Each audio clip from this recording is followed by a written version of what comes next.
I'm here at Herm's Inn in the parking lot. Herm's is sort of this iconic restaurant here in Logan. Wonderful breakfast, wonderful lunch. I don't think that they do dinner regularly, but sometimes they have dinner specials.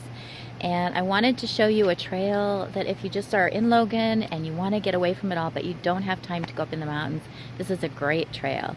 And as I said, it starts right here in the parking lot of Herm. So let me turn the camera around and show you the trailhead.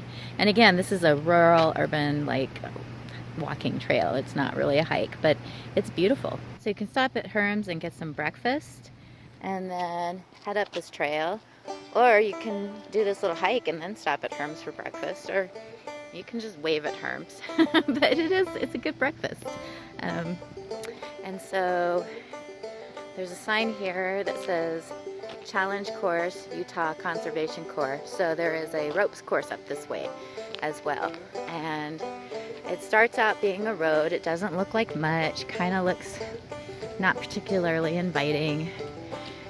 We have no parking, any time sign. That way we have private road, no trespassing that way. And then this, I'll do this one day.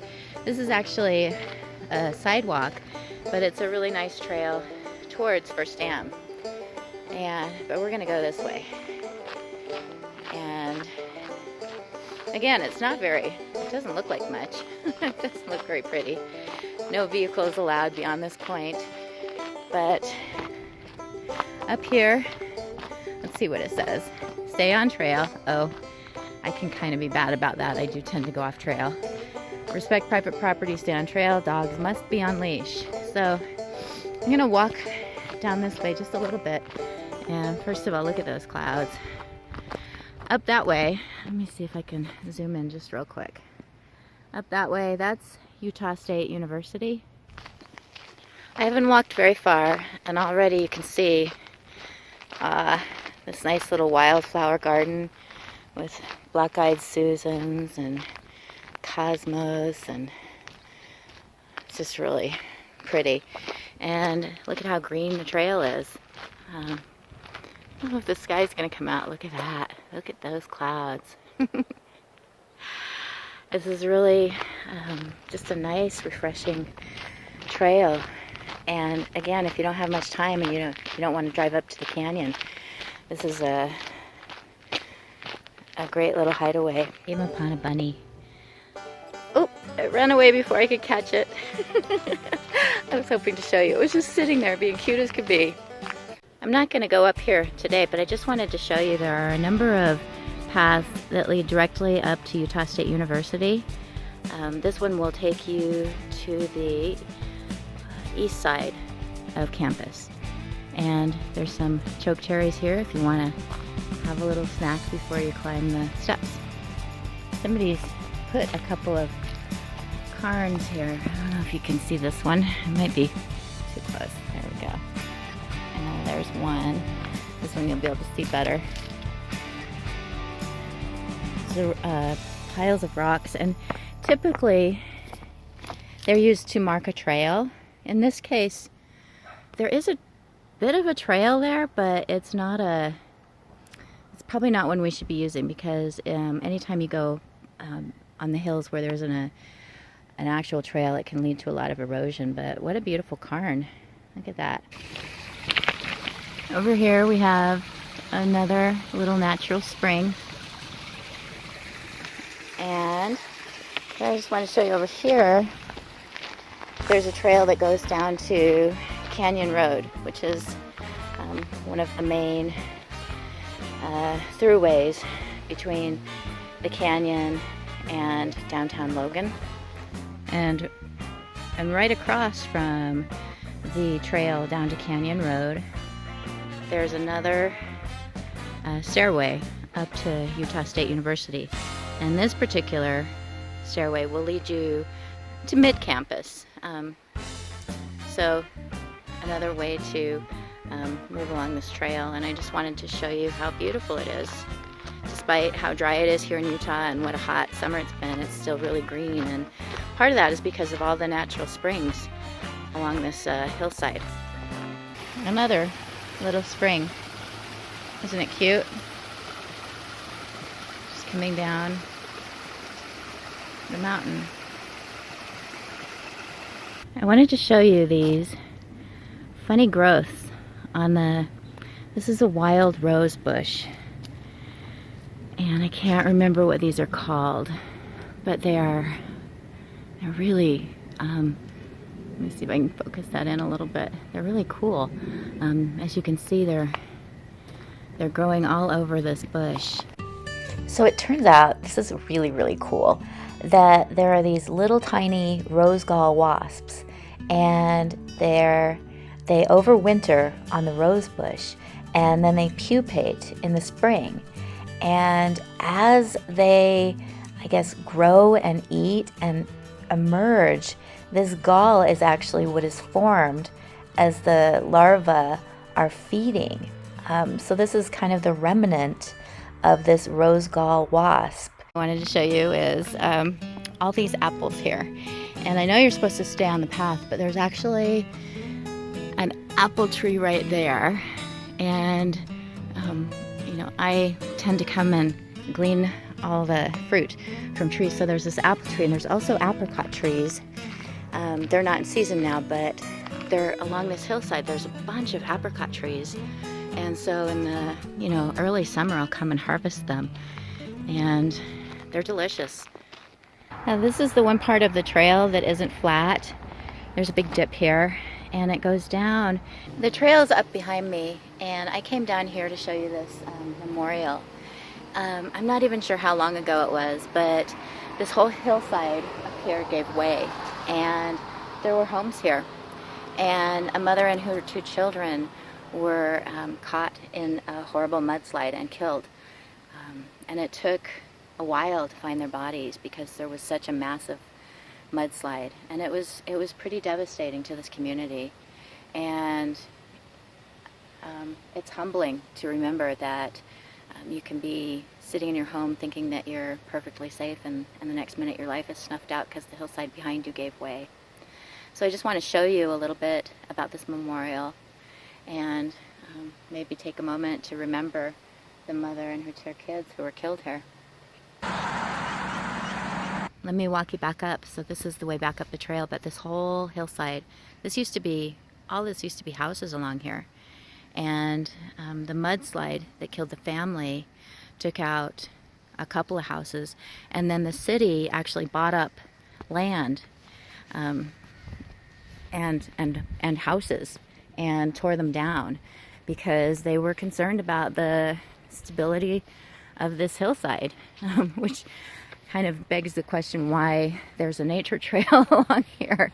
But presumably they're monitoring the hillside, and if it gets too saturated with rainwater, then they'll close the trail, one would hope. And I've actually been up here when there's been pretty significant cracks developing. So I don't know how stable the hillside is now, but this is one of those tragedies that really gripped the community and was very sobering. So here's the trail, and here's the start of the canal. It used to run the entire length of this trail, and now it's mostly been decommissioned because I think the thought was that in addition to rainwater saturating the hillside, that this canal had tremendous leaks that were going into the soil and destabilizing it. So they ended up putting a pipe to carry the water and building this trail. But this is a really nice little area here where the canal is still open, and it's probably a wonderful mosquito breeding ground. But it's nice that there was a little bit that was kept open. I just wanted to show you this. This is a cattail, I do believe, that has been liberated from the plant. Look at all those seeds. So for those who don't know, those over there are cattails, and I just wanted to spread some seed into the world. Oops, now my fingers are covered with cattail.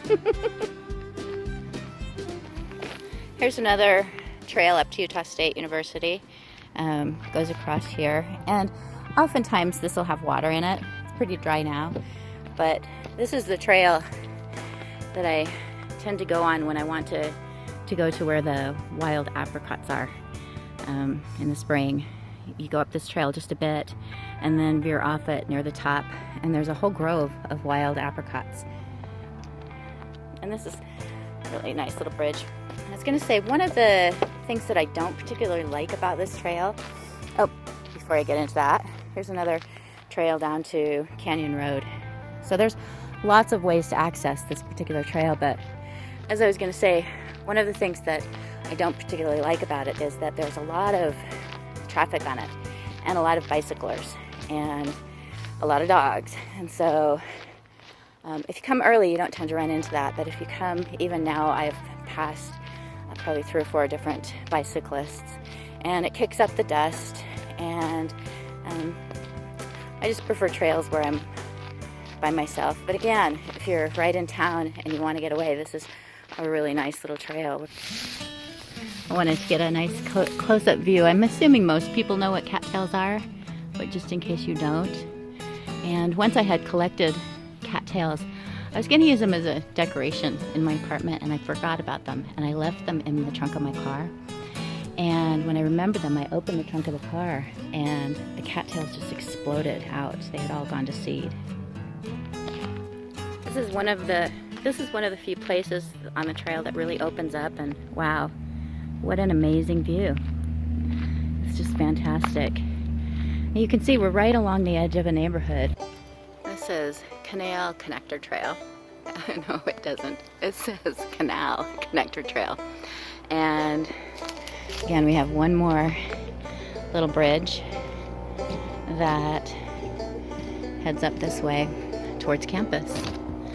Nice little stairway. Oh dear. Even here, there's a mask. It's hard to know if it just got blown here or if somebody was actually wearing it when they were out here on their walk. But I'm seeing these surgical masks everywhere. These people jogging with their dog just went past, but I wanted to stop and show you. That is the entrance to Logan Canyon.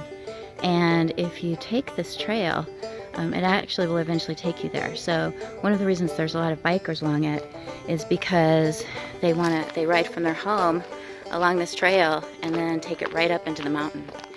And this is a pretty little orchard down here, apples and pears.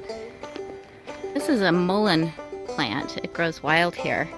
And rumor has it the pioneers used to use these big soft leaves here for toilet paper. So, you know, during difficult times, if we have another toilet paper shortage, you can always come up here and get some mullein leaves. There are deer up here. Here's some tracks in the mud, and especially if you come up early in the morning, you're likely to see deer up here. Nearing the end of the trail, and a lot of power lines here, but you can still see the hills, the foothills of Logan Canyon, and the sun peeking through some clouds up there.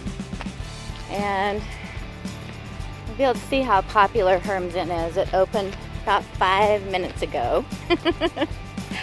And already the parking lot is filling up, and there will be a long line waiting to get in there in a few more minutes.